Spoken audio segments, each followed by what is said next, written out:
Hey guys, welcome to another Ableton tutorial. We're going to be going over sidechaining today as requested by one of our students. Really excited to bring this tutorial to you today. So let's get straight into it. First thing we're going to do is add a bass line into our Ableton.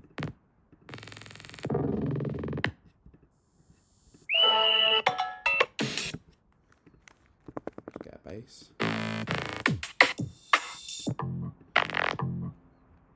Sure, something we could do is get a bass note and then bass MIDI, click all results.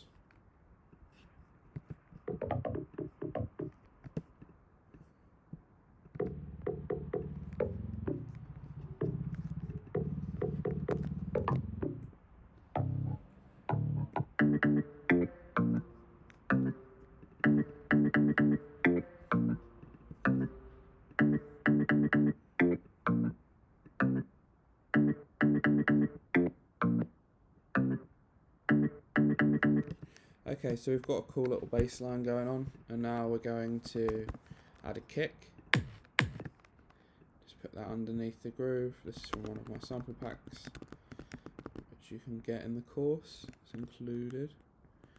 And we're just going to duplicate that along. And we're basically going to be covering when to use sidechain, when not to use it, how to use it, and creative techniques for sidechaining, and when not to use it. So let's get into it.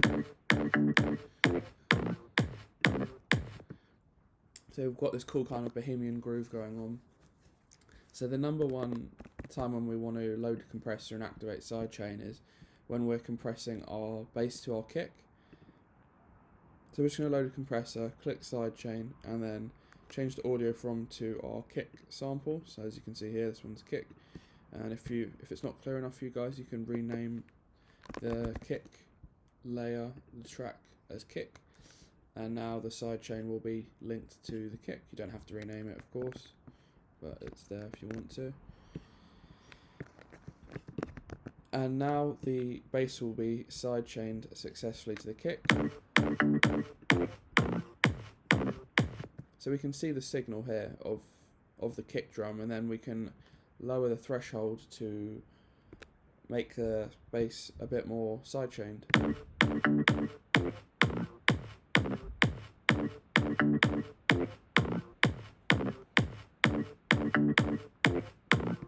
So that sounds good. That's another way that we can get the bass and the kick to sit nicer in the mix. So that's the number one thing I'll do, is I'll sidechain the bass to the kick to create more space in the low end, so things can kind of move around a bit nicer. And I will often sidechain the clap to the kick, hi-hats to the kick, you know, the whole drum groove really. So let's get a top loop.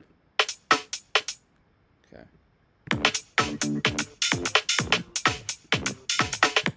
So what we can do now is we can copy this compressor and put it on our drum rack.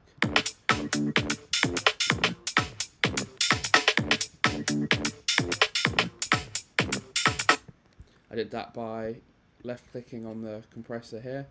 You can right click copy and then go onto your top loop and paste, or you can Command C, Command V, which is the shortcuts for copy and paste, or you can just drag a new compressor onto your top loop if you prefer, and then you can just sidechain like this to the kick.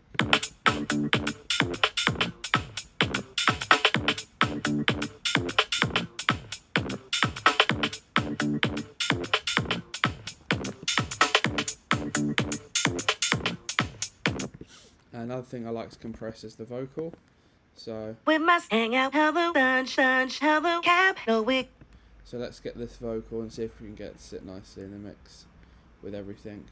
We must hang out, hello, hello, So again, we're just going to drop a compressor in here and then sidechain to the kick.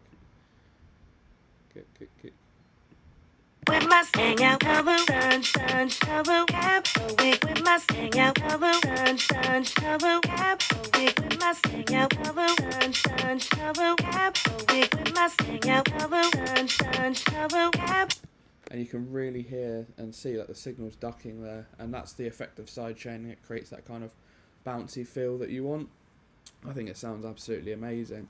I like a subtle sidechain sometimes, so that'll be just a little bit of threshold, or I will do a more elaborate sidechain, which will be a bit more of a lower threshold, which will create a more dynamic sidechaining effect. To get more bumpiness and groove and ducking from your sidechain, you can click EQ here, and your compressor will EQ the sidechain, so you can get different EQ types such as a high pass, low pass. And you just want to adjust the threshold, so you can actually see from my bass the threshold's at minus 12 dB. So it depends on the bass line really. I recommend just adjusting a threshold to your ear, and thinking, how do I want it to sound? So you can see this thing here is you can drag this down, and this will affect the side chain. So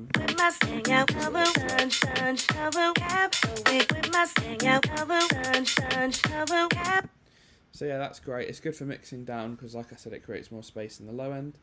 Then you can see here your gain reduction is how much the bass or element is ducking from the kick.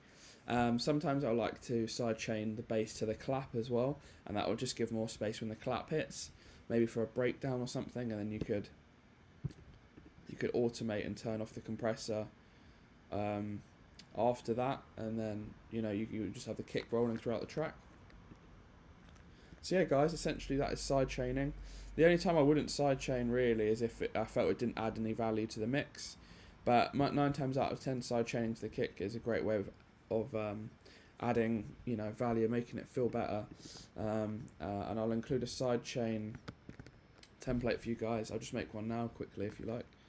So let's make a MIDI track. So this is how to make a template as well. And I'm just going to get everything and turn it into MIDI. Let's get some royalty free stuff because we don't own the rights to this. So we're just going to get the kick. This is my kick, so just draw that.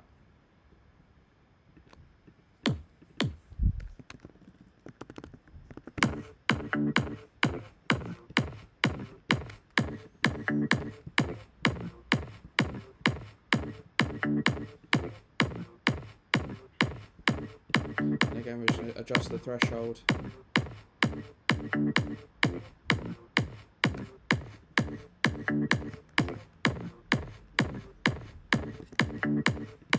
Sidechain the kick to the kick. That's something I would not do. Okay, so we're just going to get a 909 rack and draw out a groove here, just quickly. If we go to drums, we can just get a core kit and then draw some stuff in.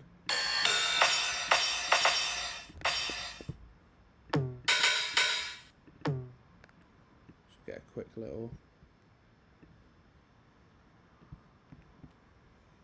something like that maybe.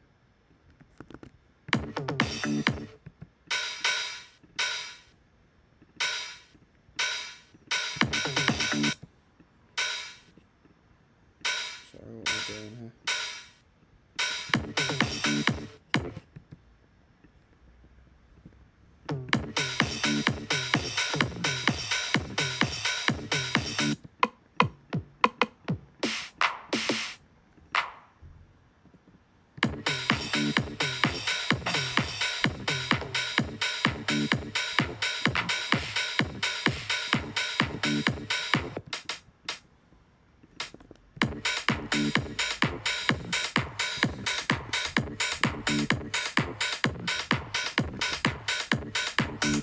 And something we can do is just put a compressor on this whole drum group, rename that drum group,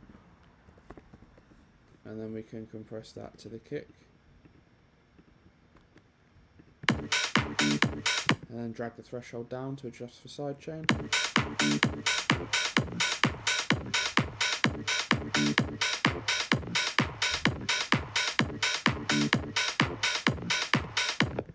And then I might have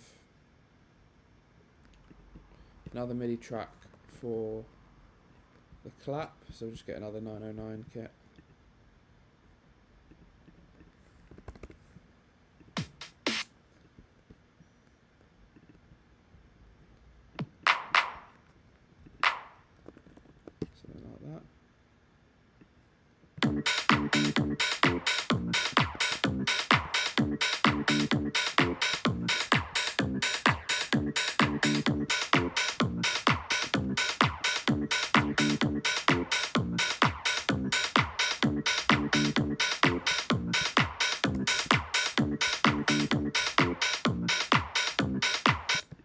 let's see if we can get a vocal sample.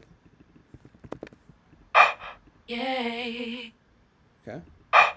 Check it out. So we can definitely add that to our.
Awesome. So bass, yeah. And that is sidechaining summed up, and I'll include this template for you guys to use where you can kind of experiment with sidechaining. I hope you enjoyed. Speak to you next one. Peace.